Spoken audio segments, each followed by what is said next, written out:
Hi guys, ఈరోజు video ఏంటంటే ఇది జస్ట్ నా ఒక్కడి ఒపీనియనే. ఎవరిని ఉద్దేశించింది అంతే కాదు. నేనేమనుకుంటున్నానంటే ఈరోజు పొద్దున కొన్ని జెండాలు ఎగురుతున్నప్పుడు వాటిలో కొన్ని భావాలు ఉన్నట్టుగా నాకు అనిపించింది. ఇది ఓ విధంగా సంతోషకరమైన విషయం, ఇంకోవైపు చూస్తే బాధాకరమైన విషయం. సంతోషం ఏంటంటే మనకు స్వాతంత్రం వచ్చి కానీ మనం బ్రిటిష్ వాళ్ళ నుంచి విడుదల చేసుకునే అయినా కానీ ఇప్పటి వరకు మనం చేసుకుంటున్నటువంటి పండుగ 79వ గణతంత్ర దినోత్సవం అండ్ ఇండిపెండెన్స్ డే అని కూడా అంటారు. సో ఈరోజు మనం అందరం కుల మతం భేదం లేకుండా ఎటువంటి వర్గాలకు శాశ్వతం కానటువంటి పండుగ.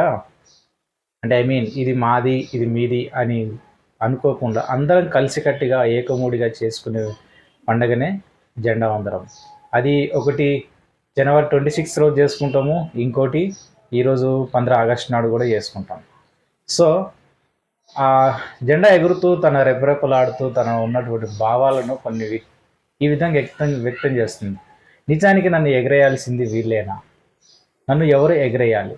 నేను ఎవరు ఎగరేస్తే నేను హ్యాపీగా ఉంటాను అనేది జెండా తన భావాల్ని ఈ విధంగా వ్యక్తం చేస్తుంది. ఎదుటి వ్యక్తికి సాయం చేయని మనిషి నన్ను ఎగరేయాలా, లేక ప్రజల సొమ్మును తన బ్యాంకులో దాచుకునేవాడు ఎగరేయాలా, లేక ఈ దేశానికి ఎటువంటి ఉపయోగపడని వ్యక్తులు ఎగరేయాలా అని మనకు తెలియజేస్తుంది. నా మనసులో కలిగినటువంటి బాధనే భావాలు నేను మీతో చెప్పుకుంటున్నాను. నిజానికి జెండా ఎవరు ఎగరేయాలి? నిజానికి ఎవరు ఎగరేయాలంటే ఈ దేశానికి తన వెన్నెముకను వంచి రైతు పొలంలో ఎన్నో కష్టాలను అనుభవించి నష్టాలను ఎదురు చూసి లాభం వస్తుందా రాదా అని కూడా గ్యారెంటీ లేనటువంటి ఉద్యోగం చేస్తున్నాడు చూడు, ఆ రైతు ఎగరేయాలి ఈ జెండాని. ఓకేనా?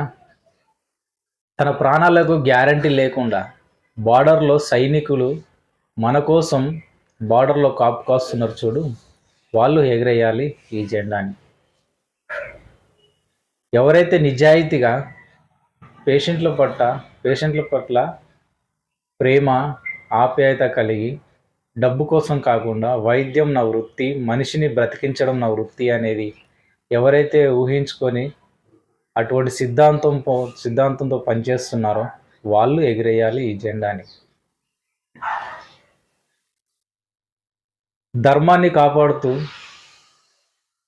అధర్మాన్ని ఎదిరిస్తూ ఉద్యోగం చేస్తున్నటువంటి ఒక పోలీస్ అధికారి, నిజాయితీకి మారుపేరుగా నిలుస్తున్నటువంటి ప్రతి పోలీసు ఈ యొక్క జెండాని ఎగిరేయాలి. ఆర్మీలో కానీ అదేవిధంగా పోలీస్ అధికారుల్లో కానీ ఈ దేశం కోసం ప్రాణాలు అర్పించినటువంటి కుటుంబ సభ్యులు ఎగిరేయాలి ఈ జెండాని. అంతేగాని ఇంకా ఆకలితో ఉన్నవారిని హక్కున చేర్చుకొని ఎవరైతే సేద తీర్చి వాళ్ళకి బుక్కెడు అన్నం పెడుతున్నారో అటువంటి మనసు కలిగి ఉన్నటువంటి ప్రతి పౌరుడు ఈ జెండాను ఎగిరేయచ్చు. జెండా ఎగిరేయడానికి అర్హతలు ఏంటనేది ఇవి. సాటి వ్యక్తికి సహాయం చేయని నువ్వు ఎలా జెండాను ఎగరేస్తావు?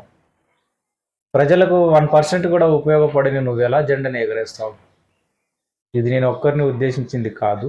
జస్ట్ ఆ జెండా ఈరోజు తనకు కనుక మాట్లాడే శక్తి ఉంటే అప్పుడే జెండా ఎగరేయడానికి పట్టుకున్నటువంటి దారాన్నే నువ్వు వదిలేసేయి, నువ్వు నన్ను ఎగరేయడానికి అర్హుడు కావు అని నిలదీసి ఉంటే ఈరోజు ఎంతమంది జెండా ఎగరేయడానికి అర్హులు అనేది అప్పుడే తెలిసి ఉంటుంది కదా. ఇది నాలో కలిగినటువంటి భావన. మీకు కూడా నేను మాట్లాడింది కరెక్ట్ అనిపిస్తే కమెంట్ చేయండి, అదేవిధంగా లైక్ చేయండి, షేర్ చేయండి. ఈరోజు 79 సంవత్సరాలు అవుతుంది మనం ఈ పండుగ చేసుకున్న బట్టి. కానీ నిజాయితీగా ఆ జెండాను ఎగిరేస్తున్న వ్యక్తులు ఎవరు? కొంతమంది ఉన్నారు, లేదని కానట్లేదు. కొంతమంది అటువంటి వాళ్ళు కూడా ఈ జెండాను ఎగిరేస్తున్నారు. I'm happy. కానీ ఎటువంటి అర్హత లేని వాళ్ళు కూడా ఈ జెండాను ఎగరేస్తూ ఉంటే బాధేస్తుంది. నాతో పాటు మీకు కూడా ఇదే భావన కలిగి ఉంటే మీ అభిప్రాయాలు కామెంట్ రూపంలో తెలియచేయండి. నేను ఏదైనా తప్పుగా మాట్లాడుంటే 1 సెకండ్ సారీ, నాకు తోచింది నేను మాట్లాడాను. దీంట్లో సత్యమే ఉందని అనుకుంటున్నా. దయచేసి సపోర్ట్ చేయండి. జై భారత్, జై Hind, happy independence day. Bye.